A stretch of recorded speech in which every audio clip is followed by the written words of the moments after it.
Bismillahirrahmanirrahim. Nah, saya mau cerita tentang lubang gua klothok yang ketiga, ya.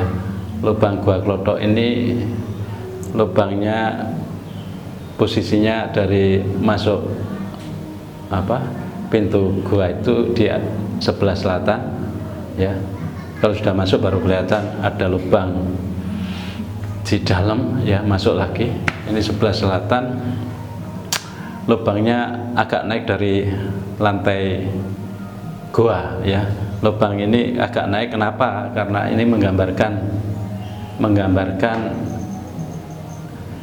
Nabi naik, ya, ke langit Sabtu. Sebelumnya cerita, ini lubang ini menggambarkan alam Jabarut, ya. Alam Jabarut itu setelah manusia di alam pertama, alam Nasut, ya. Lubang yang pertama menggambarkan alam Nasut, lubang kedua yang di sebelah utara itu menggambarkan alam Malakut, alamnya malaikat, ya. Ini alam Jabarut. Alam Jabarut itu menggambarkan alam langit Sabtu. Makanya gua ini dibikin lubangnya di atas dengan tangga, ada 7 tangga. 7 anak tangga ini menggambarkan alam-alam langit, ya. Langit pertama, kedua, 3 sampai ke 7. Ke-7 itu berarti di situ langitnya saat Nabi Isra Mi'raj, gambarannya begitu, ya. Nabi Isra Mi'raj itu begitu Nabi mau masuk ke alam Sidratul Muntaha, Jibril sudah berhenti di alam Malakut, ya. Jibril sudah tidak bisa mengantarkan lagi, yang bisa masuk cuma Nabi, ya. Ini masalahnya, yang bisa makrifat ke Allah itu, yang dikasih kesempatan sama Allah untuk bisa makrifat itu cuma manusia. Malaikat jin tidak bisa. Malaikat jin berhentinya di alam Malakut sana, alam kedua. Alam ketiga ini yang menggambarkan alam Jabarut ini cuma manusia yang bisa, ya. Ini alamnya sinar, alam cahaya, ya. Sehingga tidak ada makhluk yang tampak. Alam Jabarut itu menggambarkan ruang kosong. Kalau orang Jawa menyebut alam suwung, ya. Di dalam tidak ada apa-apa, ya. Alam suwung itu, ya, tampaknya ya nggak ada apa-apa, ya. Yang bisa masuk ke sana orang-orang makrifat, ya. Orang makrifat, orang yang mengenal Tuhannya, Allah kasih kesempatan untuk masuk ke alam Jabarut. Bentuknya bulat alam ini, dengan digambarkan di gua klothok ini agak naik dari dasar lantai, bentuknya di dalamnya bulat, ya. Bulat itu menggambarkan alam itu bulat, ya. Bulat tapi kosong. Kalau masuk ke sana, ya, ketemu Allah di alam ruh, ya. Alam ruh, ruhnya sudah lebur sama zatnya, ya. Alam kehidupan, ruh itu hidup. Yang hidup itu cuma zat Allah, ya, sama ruh yang ditajalikan ke manusia. Kalau ruhnya sudah ketemu zatnya, sudah lebur, sudah kosong, sudah gak tambah apa-apa. Makanya alam ini alam suwung, alam kosong, ya. Yang bisa begitu masuk, ya, begitu masuk itu manusia sudah bisa mengatakan, kalau dulu di alam azali, alam sebelum lahir, ya, itu sebelum dimasukkan ke rahim, manusia ditanya sama Allah, alastu birabbikum, aku ini Tuhanmu bukan, begitu, ya.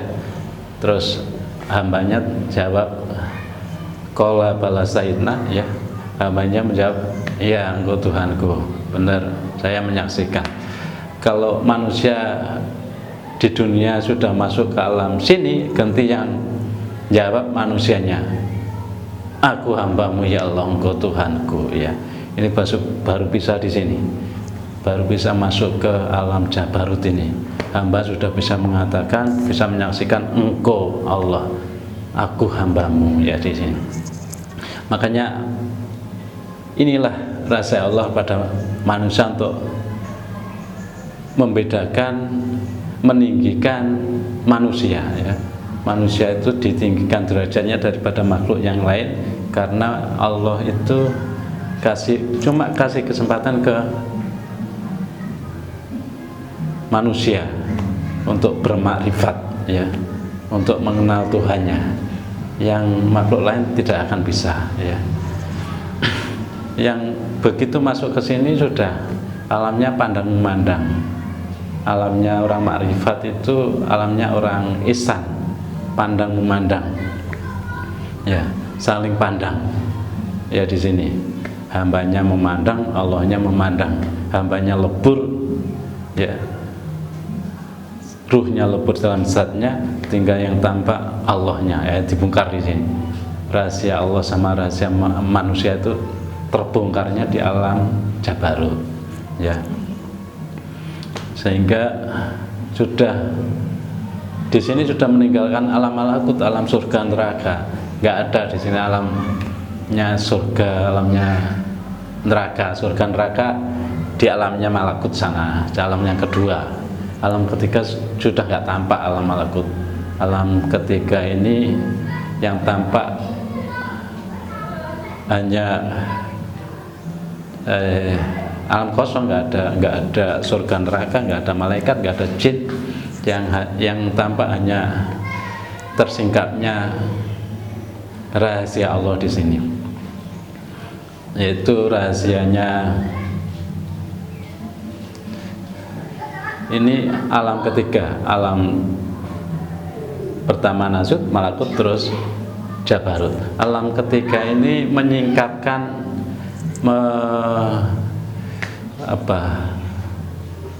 membuka hijab antara tersingkapnya ayat ketiga dari surat Al-Fatihah, ya. Ayat ketiga itu Ar-Rahman Ar-Rahim. Ar-Rahman Ar-Rahim. Ar-Rahman Ar-Rahimnya ini tersingkapnya di sini, leburnya zat, leburnya ruh masuk ke alam zat, ruh, zat ruh jadi satu, ya, di sini, ya.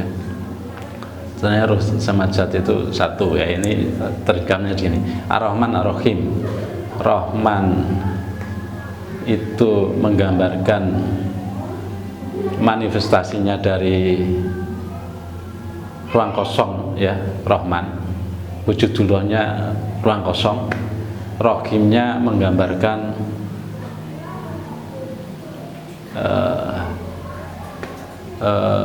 rahimnya menggambarkan zatnya, ya. Alam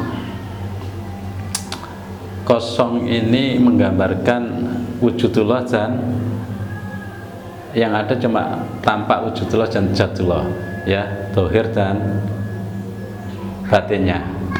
Dohirnya kosong, batinnya yang meliputi, jasad dan ruhnya. Jasadnya yang ruang kosong, ruhnya adalah zat yang meliputi, ya. Makanya ini disebut ruang kosong, ya. Kosong tapi isi. Kosong ruangnya, isinya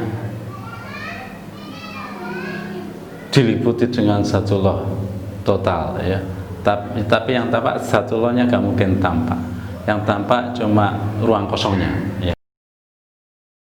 Kalau nanti ke Gua Klothok bisa masuk ke dalam gua, di sebelah selatan ada ruang khusus yang naik, bentuknya bulat, yaitu menggambarkan ruang suwung kalau orang Jawa. Saya kira itu cukup sekian cerita kita, nanti dilanjut ke cerita yang lainnya.